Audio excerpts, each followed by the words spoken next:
त्रिशतोपनीतम। 300 राजा इकट्ठे लगे, धनुष को हिला नहीं पाए। राम जी ने उसको एक हाथ से उठा करके तोड़ दिया, प्रत्यंचा चढ़ा दी। तब जानकी जी ने गले में माला डाल दी। भारत जी की अध्यक्षता में बारात गई। 4 भाइयों के विवाह आज चारों देवियों के बीच में भय। राम जी का विवाह सीता जी के साथ, मांडवी का भरत जी के साथ, उर्मिला का लखन जी के साथ, श्रुतकृति जी का विवाह शत्रुघ्न जी के साथ हुआ। विदाई हुई, राम जी को वनवास मिला और रावण ने सीता जी का हरण किया और राम जी ने वानरों के सहयोग से लंका पर चढ़ाई करी, रावण को समाप्त किया। धर्म की स्थापना करके 11,000 वर्षों तक दिव्य राज करके राम जी साकेत को पधार गए। यही राम कृष्ण बने। बोलो जय श्री कृष्ण। यस्मिन्नैलादयो भूपा कीर्त्यन्ते पुण्यकीर्तयः। राजा परीक्षित, इसी वंश में मेरे प्रभु श्री यदुनाथ पधारे हैं। नारायण के बेटा हैं ब्रह्मा जी, ब्रह्मा के अत्रि, अत्रि के चंद्रमा, इनके बुध हैं, इनके पुरुरवा हैं। महाराज पुरुरवा के यहाँ पर नहुस नाम के राजा हुए, बड़े प्रभावशाली हैं। इनके बेटा श्रीमान ययाति महाराज हैं। 2 विवाह हुए, गुरु शुक्राचार्य जी की बेटी देवयानी और शर्मिष्ठा की बेटी महाराज बृहस्पति की बेटी शर्मिष्ठा विवाही। देवयानी से 2 बेटा भैया, यदु और तुर्वस्व। शर्मिष्ठा से 3 बेटा भय, अनु, ध्रुव और छोटे श्रीमान पुरुजी महाराज। इन्हीं का वंश त्रिलोकी में छा गया है। महाराज सबसे छोटे बेटा जिनका नाम है पुरु, इनके वंश में आगे चल करके राजा हुए श्रीमान दुष्यंत जी महाराज। इनके बेटा श्री भरत, भरत ने ऐसा सुंदर राज्य इस अजनाब खंड पर किया कि इस देश का नाम भरत के नाम से ही रख दिया, भारत वर्ष पड़ गया। महाराज इनके वंश में आगे चल करके एक राजा हुए जिनका नाम दुष्यंत है। इन्हीं के वंश में आगे चल करके कौरव और पांडवों की श्रृंखला बन गई। इन्हीं में आगे चल करके युद्ध हुआ। वर्णन करते हैं महाराज, इन्हीं के वंश में आगे चल करके राजा उग्रसेन, इनका बेटा कंस हुआ। बड़ा दुष्ट प्रवृत्ति वाला है। कंस ने ही देवकी के 6 बेटा मारे। 7वें बलराम जी आ रहे थे, उनका वंश यदुवंश की चर्चा कर रहे हैं। यहाँ पर जहनु इत्यादि राजा हैं, बड़े पवित्र राजा हैं। इनके वंश में आगे चल करके महाराज एक राजा हैं जिनका नाम है श्रीमान सूरसेन जी महाराज। इनके 9 बेटा, छोटे वसुदेव और इन्हीं के साथ देवक की बेटी देवकी विहाई। इनके 6 बेटा कंस ने मारते। 7वें बलराम जी, 8वें श्री कृष्ण नारायण पधारे। मथुरा में प्रकट भय, गोकुल में जाके खेले, वृंदावन में रास रचाया। और तो क्या कहें, मथुरा में कंस को मार के द्वारका जी में 16,108 ब्याह रचाए। साकेत को चले गए। परीक्षित बोला कथा हो गई, सरकार बोले पूरी हो गई, पर मैं तो 4 दिन से बिना खाए पिए बैठा हूं। एक आशा, एक इच्छा है, मेरे मुरली वाले का चरित्र कब सुनने को मिले। पर आपने मेरे लिए बड़ी सुंदर सुंदर कथाएं सुनाई। कथ तो वंश विस्तारो भवता सोम सूरयो राज्ञां चोभय वंश्यानां चरितम परमाद्भुतम। आपने परम अद्भुत चर्चा मेरे लिए सुनाई, सूर्यवंश की, चंद्रवंश की। पर सरकार आपने जो मेरे लिए यदुवंश श्रोमणी कृष्ण के चरित्र सुनाए, वो मेरे मन को छू गए। मेरा जो संबंध है उनसे बड़ा अद्भुत है। ये जीवन उन्हीं का दिया हुआ है। मेरी माँ के घर में मैं था, मुझे मारने के लिए अश्वस्थामा नाम के ब्राह्मण ने ब्रह्मास्त्र चला दिया। मैं जल गया था, मर गया था, पर जुगोपकुक्षम गत आत्मचक्रो मातुश्च मैया शरणम गताया। मेरी मैया उत्तरा गोविंद के शरण में गिर गई, मेरी प्राणों की भिक्षा मांगने लगी। मेरे ठाकुर निंदनीय गर्भ में प्रवेश कर गए, मुझे जाकर के बचा लिया, मेरी रक्षा कर ली। देखो जहां बचाया था वहां गदा से बचाया था। परीक्षित कह रहा है गत आत्मचक्रो मातुश्च मैया शरणम गताया। वो प्रभु ने चक्र सुदर्शन के द्वारा मेरी रक्षा करी, भगवान ने चक्र नहीं चलाया। क्यों? बोले पेट में चक्र चलाऊंगा तो वो नोकीला है, बालक के लग जाएगी। पर गदा को इतनी जोर से घुमाया कि परीक्षित ने गदा को ही चक्र मान लिया। मेरे लिए नहीं, मेरे बाबा को बचा लिया। पिता महा में समरे मरंजय देव व्रताद्या तीर्थ मंगल। मेरे श्री बाबा जी कुरुक्षेत्र की भूमि में लड़े थे 7 अक्षौणी सेना लेकर के, और विरोधियों के पास में 11 अक्षौणी सेना। भीष्म महा चाहते तो एक दिन मेरे बाबा जी उनसे लड़ नहीं सकते थे, पर मेरे गोविंद ने ऐसी कृपा करी कि मेरे प्रभावा श्री अर्जुन जीत गए, विजय श्री हो गए। मेरे गोविंद की कृपा से, मेरे बाबा के ऊपर कृपा, मेरे ऊपर कृपा, मेरी माँ के ऊपर कृपा, मेरी दादी के ऊपर कृपा, उनकी कृपा की छत्र छाया में मैं पला हूं। उनके चरित्र विस्तार से कहो। आपने मेरे से कहा कि रोहिणी के गर्भ का बेटा, वो देवकी का बेटा रोहिणी के गर्भ में प्रवेश कर गया, देहांतर के बिना कैसे संभव है? भगवान ने चोरी क्यों करी? मेरे प्रभु एक स्थान से दूसरे स्थान पर क्यों भागते रहे? कभी मथुरा, कभी वृंदावन, फिर मथुरा, कहीं द्वारिका। ऐसा क्यों? भगवान ने चीर क्यों चुराई?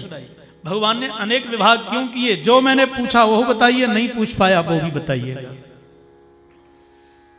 सुखदेव जी बोले पहले कुछ खा पी तो लो, आपके लिए 4 दिन हो गए पर आपने कुछ खाया पिया नहीं है। बोले खा ही तो रहा हूं। नई साति दुस्साक्षुन्मां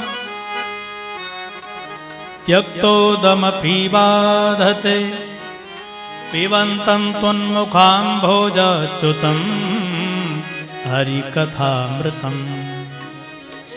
आपके मुखारविंद से जो गोविंद की वो कथामृत की धारा बह रही है, मैं अपने कानों को दोना बना करके उसको पान कर रहा हूं, उसको पीला हुआ। जीवन को यह शक्ति प्रदान करने वाली औषधि है। आज तो मेरे गिरधारी के मुरली वाले के चरित्र सुनाइए, बस और कुछ नहीं चाहिए। सुखदेव जी बोले सुनो परीक्षित, भगवान का आगमन होता है दुष्टों का संहार करने के लिए, साधुओं को भक्तों को सुख प्रदान करने के लिए। आते तो ठाकुर जी यथार्थ भक्तों को सुख प्रदान करने के लिए हैं, परंतु जब इस संसार रूपी घर में आते हैं तो यहाँ जो कीड़े हैं मकोड़े हैं इनकी सफाई करके जाते हैं। उद्देश्य दुष्टों का संहार करने का नहीं है उनका। आप विदेश में रहते हो, आपके मित्र के यहाँ कोई शादी और आप उसमें जरूर बुलाया तो आओगे, आए हैं तो यहाँ करनाल में हमारी कोठी भी है तो उसकी सफाई करवा के जाते हैं। तो ऐसे ही जब भगवान आते हैं तो भक्तों के पुकारने से आते हैं, पर ये भारत उनका हृदय है, यही अवतार लेते हैं। पूरे विश्व का भारत क्या है? हृदय। हाथ में रोग हो जाए काम चल जाएगा, आंख में रोग हो जाए फूट जाए, दोनों फूट जाए काम चल जाएगा, कान यदि कहीं समाप्त हो जाए तो भी काम चलेगा, पैर कट जाए तो भी काम चलेगा, परंतु हृदय की धड़कन बंद हो जाए तो ये धर्म की धड़कन है।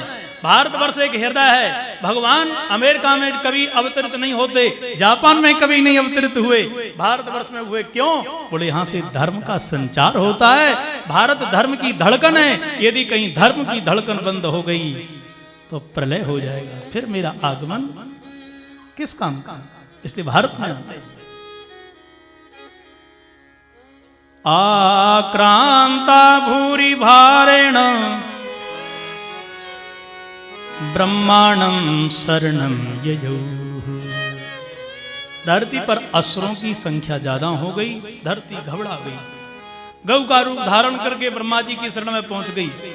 धरती मैया कहती है एक मेरे कण पर 1 करोड़ लोग पैदा हो जाएं, उनका भार मैं वहन कर लूंगी, उनका भार मैं धारण कर लूंगी। पर एक शूद्रोही यदि पैदा हो जाए तो उनका भार मैं धारण नहीं कर सकती। माँ किसको दूध पिलाती है? बच्चे को।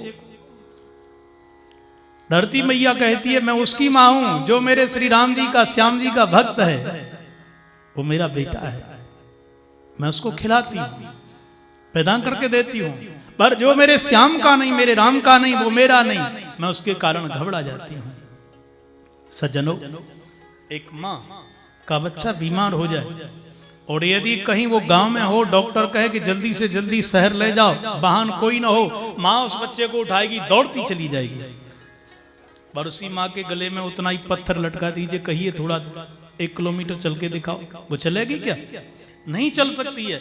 ऐसे ही जब हम प्रभु के परम भक्त बन जाएंगे, धरती माँ कहती है मेरा बेटा है, इसका लालन पालन मैं करूंगी। इसलिए आज धरती घबरा गई। ब्रह्मा जी बोले चलो ठाकुर जी की शरण में, सब ने स्तुति गाई है। तब ठाकुर जी ब्रह्मा जी से कह रहे हैं, ब्रह्मा क्या हो गया? बोले सरकार असुर लोग ज्यादा बढ़ गए हैं, कोई धार्मिक नहीं रहा, इसलिए आप कृपा करिए, सब लोग परेशान हैं। ठाकुर जी बोले चिंता न करो। बोले वसुदेव ग्रहे साक्षात भगवान पुरुषः परः जनस्यते तत्प्रियार्थं संभवन्तु सुरस्त्रियः। अरे ब्रह्मा चिंता मत करो, बोलो सभी देवताओं से। ब्रह्मा जी कह रहे हैं सुनो भैया, ठाकुर जी ने मेरे से कहा है। क्या कहा है? बोले वसुदेव देवकी के यहाँ वह पुत्र बन के आ रहे हैं। अच्छा, साक्षात नारायण आ रहे हैं। सुनो भैया, अकेले नहीं आ रहे हैं। तो बोले जनस्यते तत्प्रियार्थम, अपनी पत्नी के साथ आ रहे हैं ठाकुर जी। अब 3 बार प्रिया के साथ, श्री राधा रानी के साथ आ रहे हैं। देवता बोले जल्दी चले। भला प्रधानमंत्री राष्ट्रपति महोदय जी आ रहे हैं तो व्यवस्था भी तो करना है, सुरक्षा एजेंसियों को भी तो लगाना है। ब्रह्मा जी बोले सुनो भैया सुनो, उन्होंने कहा है। क्या कहा है? बोले अब 3 बार किसी देवता के सुरक्षा घेरे में नहीं आएंगे। तो बोले संभवन्तु सुरस्त्रिया, अब 3 बार जो व्यवस्था करेंगी वो देवियां करेंगी। देवता बोले ये क्या करेंगे? अरे हमने व्यवस्था संभाली है आज तक, हम व्यवस्था करेंगे जाकर के। ब्रह्मा जी बोले जैसा आदेश हुआ है वैसा मैंने कहा है। सज्जनों देवियां आई गोपी बन करके, देवता फिर भी नहीं माने, बानर बन के, बालक बन करके ब्रजमंडल में आए हैं। बोलो जय श्री कृष्ण। जय श्री कृष्ण। और जैसे ही यहाँ की तैयारी हुई, अपने मन को ब्रज में लेकर के चले। यादवों की राजधानी मथुरा है, मथुरा के राजा श्री उग्रसेन जी महाराज हैं। इनका दुष्ट बेटा कंस है, चचेरे भैया देवक। महाराज इनके 5 बेटा, 7 बेटियां, 6 बेटियों के ब्याह कर दी ने। 7वीं बेटी सयानी जिसका नाम देवकी है, ब्याह कहां करूं? कंस ने कहा चाचा जी मैं बताऊं? अच्छा बता। चाचा जी सही बात तो है कि जहां पर 6 के ब्याह आपने किए हैं, 7वीं का ब्याह वहीं कर दो तुम। सत्य बोलता है, मेरा मित्र है वसुदेव है ना। हाँ कंस तूने ठीक कही भैया, इसलिए पहले गुण देखा जाता था। सत्य बोलता है, न्यायशील बालक, स्वीकार। इसलिए सगाई पक्की, विवाह हुआ, बारात आ गई, विदाई हो रही है। बड़ी भीड़ थी। कंस ने विचार किया प्रजा की वाहवा लूटने के लिए सबसे बढ़िया अवसर है, ये मौका है। इसलिए अपनी बहन के लिए रथ पर बिठा करके स्वयं आज हाथों में लगाम लेकर के घोड़ों की चलाने लगा रथ के लिए। देवताओं ने विचार किया ब्रजवासी बड़े भोले भाले हैं, आज यदि इसी के लिए राजा मान लिया तो फिर ब्रजवासी ज्यादा दुखी हो जाएंगे, पर इसका भंडा हम फोड़ेंगे। कंस ऐसा अभिनय करने लगा, आंसू की धारा बहाने लगा बहन के प्रेम में। प्रजा ने विचार किया देखो महाराज युवराज बदल गए हैं, पहले गलत थे पर अब तो इनके हृदय में दया है, शांति है। सज्जनों कभी कभी राजनेता ऐसा चुनाव के समय अभिनय करते हैं, अभिनेता भी फेल हो जाते हैं। बोलो जय श्री कृष्ण। भोली भाली प्रजा समझ नहीं पाती, पर राजनेता का भंडा फोड़ हम करेंगे। इसलिए जैसे ही रथ के लिए चला रहा था कि आकाशवाणी हो गई, पति प्रहृणम कंसं आभास्याः शरीरभाग अस्यास्त्वामष्टमो गर्भो अंतायां बहसे बुधा। हे अज्ञानी मतहीन, जिस बहन के तू रथ में बिठा करके छोड़ने के लिए जा रहा है ना, उस बहन से जो 8वां बेटा पैदा होगा वही तुझे मारने वाला पैदा होगा। ओ इतना सुना महाराज, उसने तो उतर के म्यान से तलवार निकाल ली, केस पकड़ के खींचने लगा। बसदेव जी ने कहा भैया हे भोज ये संस्कार ये क्या कर रहे हो? बोले जीजा जी आपने सुना नहीं देवकी का 8वां बेटा मुझे मारने वाला पैदा होगा। अरे भैया बसदेव जी बोले जिसने जन्म लिया उसको मरना तो पड़ता ही है, आज मरे 100 वर्ष के बाद में मरे, पर मरना तो पड़ता है ना। इसलिए आप इसको छोड़ दीजिएगा। मृत्युर्जन्म बतां वीर देहेन सहजायते अद्यवाद सतान्ते वा मृत्युर्वै प्राणिनां ध्रुवः। अरे मौत चाहे आज हो चाहे 100 वर्ष के बाद में, पर जिसने जन्म लिया है कंस, उसको मरना अवश्य पड़ता है, ये पक्की बात है। अब जीजा जी कैसे मरूंगा मैं? जब देवकी नहीं तो 8वां बेटा पैदा नहीं होगा, 8वां बेटा पैदा नहीं होगा तो मेरी मौत कैसे होगी? अब वसुदेव जी ने बहुत प्रकार से समझाया, अनेक दृष्टांत दिए, और उसके दिल दिमाग में एक बात जम गई कि देवकी को मारने के लिए तैयार है। वसुदेव जी ने कहा, सुनो भैया, स्त्री मुद्वाह प्रवणी, देख देख कैसे डरती हुई तेरी बहन खड़ी है, स्त्री जाति की है, स्त्री पर हाथ उठाना यह दुस्सा पाप है, तेरी बहन है, बहन को मारना नहीं चाहिए। उद्वाह प्रवणी, विवाह के समय स्त्री एक कन्या लक्ष्मी का रूप होती है, वर नारायण का रूप होता है। छोड़ दे, मैं सत्यवादी वसुदेव, मेरी वाणी पर तुझे विश्वास है? बोले पक्का विश्वास है, मैं प्रतिज्ञा करता हूं जो बेटा पैदा होगा तुझे देता जाऊंगा। देवकी से तो डर नहीं है ना, बेटाओं को मारते जाना तू, और देख यदि देवकी को तू मारेगा तो पूरी पब्लिक देख रही है, फिर तुझे राजा नहीं बनाएगी। इसलिए आज मैं सत्य कह रहा हूं, बेटा तुझे दूंगा, देवकी को छोड़ दे। कंस ने विचार किया, ये तो बढ़िया प्रस्ताव है। बार कंस ने कहा, मेरी एक शर्त है। क्या शर्त है? बोले जब तक आपके 8 बेटा पैदा नहीं हो जाएंगे आपको मेरे जेल खाने में रहना पड़ेगा। स्वीकार है, जेल खाने में डाल दिया। और सज्जनों इतने में इसने क्या किया? बोले जब तक हाथ में सत्ता नहीं होगी तब तक मेरा सत्ता का दुष्प्रभाव काम में नहीं आएगा। इसलिए आज पिताजी को बंदी बना लिया, उग्रसेन जी को जेल खाने में डाल दिया। और क्या कैबिनेट इसने बनाई अपनी, श्रीमान अघासुर इसके लिए बनाया। श्रीमती पूतना देवी ये महिला विकास मंत्री है, श्रीमान बकासुर जी ये पशु मंत्री बनाए गए। अघासुर है, बकासुर है, मुष्टक है, केसी, धैनुकासुर, ऐसे ऐसे महाराज दुष्टों को जोड़ा इसने। एक उपाय करना है, कहीं भी माधव वंशी यदुवंशी प्रसन्न न रहने पाए, दुष्टों को जोड़ दिया। इधर सज्जन हुआ देवकी के प्रथम बेटा, पहला बेटा हुआ। वसुदेव जी ने जैसा कहा था लेकर के चल पड़े। बार जैसे ही कंस ने देखा, नहीं नहीं इसको नहीं मारूंगा, आकाशवाणी तो हादसे के लिए हुई है, लौटा के ले चले। नारद जी ने देखा दुष्ट के हृदय में दया आ गई, जहां दया वही भगवान, अब क्या करना चाहिए? सो तुरंत आ गए। कंस बैठा था, गुरु जी का बड़ा सत्कार किया, गुरुदेव आप पधारे, धन्य भाग्य हमारे। बोले ये बताओ पहले वसुदेव जी लेकर के कहा गए हैं? बोले प्रथम बेटा भयो ना, बाकू मैंने लौटाए दीनो। गुरुदेव वो लंबी कथा है, देवकी के गर्भ से 8वां बेटा मुझे मारेगा ऐसी आकाशवाणी भई। नारद जी बोले अच्छा, इसका मतलब तू 8 जानता है? लो गुरु जी 8 नहीं जानूंगा, 1 2 3 4 5 6 7 8। नारद जी ने दीवार पर 8 लाइनें खींची और कहा बताओ कौन सी 8वीं है? कंस बोला गुरु जी गिनती किधर से करूं, इधर से करूं कि उधर से करूं? बोले जैसा आकाशवाणी ने कहा। बोले ये नहीं कहा, ये तो यदि उधर से गिनूंगा लास्ट से तो फर्स्ट 8वीं, फर्स्ट से गिनती करूंगा तो लास्ट की 8वीं, ये तो दोनों 8वीं हैं। नारद जी ने कमल का फूल दिखाया, अष्टपंखुड़ी को गिनाया, सब के सब 8 निकल पड़े। पहली से 8वीं, 8वीं दूसरे से पहली, तीसरे से दूसरी, चौथी से तीसरी, 5वीं से चौथी, 6वीं से 5वीं, 7वीं से 6वीं, सब के सब 8।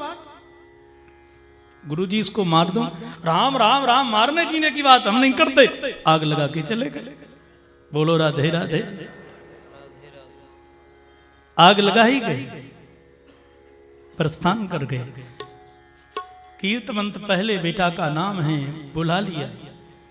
वसुदेव जी के हाथ से लेकर के घुमा करके धरती पर मार दिया। वसुदेव जी तड़पते रहे, रोते रहे। इस प्रकार से 1 2 3 4 6 बालक मार दिए। 7वें रूप में श्री लखन जी से राम जी बोले, लखन हाँ सरकार आदेश करिएगा। धरती पर अवतार लेने के लिए चलना है। बोलो जय श्री कृष्ण। देखो मनुष्य का होता है जन्म, ठीक है ना, भगवान का अवतार। अवतार जन्म में अंतर क्या है? ऐसे समझिए आप, एक व्यक्ति कुआं में गिर गया, संसार भी एक कुआं है, ठीक है ना, ये भावकूप है। अब कुआं में गिरा हुआ व्यक्ति रोता है, जो तैर नहीं पा रहा है, बचाओ बचाओ।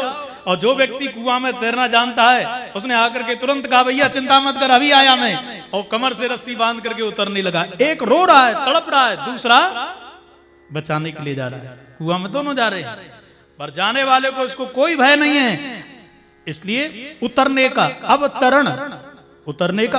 जो बैकुंठ से उतर के भवसागर से साधक को, भक्त को बचाने के लिए आता है, उसका नाम है अवतार। इसलिए हम सब भावकूप में पड़े हुए भयभीत हो रहे हैं, क्योंकि अपने आप को भूल चुके हैं, संसारी को पकड़ लिया है, वो बचाने के लिए उतर रहा है, इसलिए अवतार हो रहा है। बोलो जय श्री कृष्ण। जय श्री कृष्ण। भगवान श्री राम ने कहा लखन चलो। लखन जी बोले हम नहीं जाएंगे, इस संसार में बड़ा खतरा है सरकार। हम तो गए थे महाराज दशरथ जी के यहाँ, बड़ा आनंद लेंगे, पर आप चल पड़े जंगल के लिए, बड़ी विडंबना भई महाराज। और धरती पर छोटे बनने में बड़ा खतरा है। बोलो राधे राधे। कौन कौन की डांट, कहीं माता जी की, पिताजी की, भैया की, भाभी की, सबकी तो डांट ही पड़े महाराज। छोटे पर सभी, जो छोटा कर्मचारी उसमें सभी टूटते हैं। बोलो राधे राधे राधे राधे। इसलिए महाराज हम तो बड़े बन के चलेंगे, जाएंगे तो। राम जी बोले बड़े बन के जाओ। अब बड़े बन करके जैसे ही आए देवकी मैया के घर में, 7 महीना व्यतीत हो गए। राम जी ने सोचा वो सत्यानाश हो गया। लखन जी को पहले भेज करके तो गड़बड़ कर दिया। लखन जी के स्वभाव को तो आप जानते ही होंगे ना। अच्छे अच्छों की वाणी ससुराल में, बोलो राधे राधे, शांत हो जाती है। अच्छे अच्छों की वाणी ससुराल में, बोलो राधे राधे, शांत हो जाती है ना। माँ ने जन्म दिया, पिता ने लालन पालन किया, शायद उत्तर दे देगा, ससुराल में नहीं देगा, वो आशीर्वाद लेगा वहां। पर ससुराल में भी जो निर्भीक बोलने लगे, समझ लो वही सच्चा सत्यवादी है। इसलिए थोड़ी सी बात कह दी थी। जनक राज जी ने तजहु आस निज निज ग्रह जाहु, लिखा न विधि वैदेही विवाहु। मैं जान गया कि वीर विहीन मही मैदानी, कोई धरती पर वीर नहीं रहा। लखन जी खड़े हो गए, सावधान जनकराज, मेरे रघुनाथ जी के विषय में कोई ऐसी अनुचित वाणी कहे, ये मुझे सहन नहीं है, बिल्कुल नहीं। रघुनाथ जी कौन है? मणि, रघुकुल मणि, दशरथ के जाए। और लखन जी कौन है? फणी। मणि को यदि कोई छेड़ेगा तो फणी फनफनाने लगेगा, मेरे रघुनाथ जी को कोई छेड़ेगा तो मुझे सहन नहीं है। फिर तो इतनी खरी खोटी सुनाई। राम जी से तो कितना कह डाला, सरकार बुरा न मानिएगा, ये मेरा स्वभाव है। जो तुम्हारा अनुशासन पावो, कंदुक इब ब्रह्मांड उठावो, काचे घट जिम डरो फोड़ी। राम जी ने शांत किया। गुरु जी ने कहा तोड़ दिया तो व्यवहार इन्हीं के साथ होगा, खड़े हो जाओ। और लखन जी बोलते चले जा रहे थे, तोरो छत्र दंड जिम तब प्रताप बलनाथ। राम जी ने कहा लखन क्या कर रहे हो? बोले ये पूरे विश्व ब्रह्मांड को छत्र की तरह तोड़ दो। तोड़ दोगे? बोले तब प्रताप बलनाथ, आपके प्रताप से। राम जी ने कहा अपने बल पर बोलना, किसी दूसरे के बल पर नहीं काम करना चाहिए। बोले मैं कुछ नहीं कर सकता। राम जी बोले तो बैठ जाओ। गुरु जी ने कहा ये तो अपना था सो बैठ गया, और दूसरे ने फार्म भर दिया, फिर क्या करोगे? बोलो राधे राधे। इसलिए खड़े हो जाओ। तब राम जी खड़े हुए थे। कहने का मतलब राम जी ने विचार किया क्या करूंगा। लखन जी गए हैं, मामा जी आएंगे कंस जी मारने के लिए, हल मूसल के द्वारा मामा जी का उद्धार कर दिया, तो फिर हम जाकर के क्या करेंगे? इसलिए गच्छ देवी ब्रजम भद्रे गोप गोभीरलंकृतम। हे योग माए आप पधारिएगा। योग माया तुरंत आ गई। सरकार आदेश करिएगा, बोलो सीधे जाओ, जल्दी से जल्दी मेरा जो अंश देवकी के घर में पल रहा है, रोहिणी के घर में प्रतिष्ठित करवा दो। बलराम जी को भेज दिया। हल्ला मच गया, देवकी का 7वां गर्भ गिर गया। कंस भयभीत हो गया। कंस ने 8वीं बार तो वो महाराज सुरक्षा लगाई, दिन की अलग रात्रि की अलग, अपने स्पेशल कमांडो लगाए। बोलो जय श्री कृष्ण। मक्खी भी प्रवेश न कर सके। जिसने नींद ली उसकी गर्दन काट दूंगा। बोले सरकार बिल्कुल नहीं सोएंगे। बोलो राधे राधे। राधे राधे। आइए जरा एक बार ब्रजनाथ की याद कर लें थोड़ा सा, फिर पधार रहे हैं ठाकुर जी। श्री राधे गोपाल। अब बिल्कुल आलस नहीं करना, ठीक है ना। मथुरा के पक्ष में यदि हो आप तो सो जाना, वहां तो सो गए थे सब लोग। और यदि नंद बाबा के पक्ष में है तो जाग जाइएगा, ठीक है ना। सोना भी 2 प्रकार का है, और यहां तो सोना भी बढ़िया है। नींद तो तभी आती है ना जब सुख मिलता है। घर में बढ़िया बेड, बढ़िया गद्दा, नींद नहीं आती है, ऐसे ही है ना। और यहां देखो, आपके नीचे गद्दा हो चाहे ना हो, कैसे भी बैठ जाइएगा पर नींद बड़ी प्यारी आती है। इसका प्रमाण है कि जीवात्मा को कथा से सुख मिल रहा है, इतना ही पर्याप्त है। पर यही सुख हमने 7 दिन पूरा ले लिया तो फिर उसका चैन देखिएगा। इसलिए एकदम जाग करके जानिए, जब ही जीव जग जागा, जब सब विषय विलास विरागा। गोविंद की शरण में बैठे हैं, इसलिए बड़े भाव के साथ बोलते जाएंगे। श्री राधे गोपाल भज मन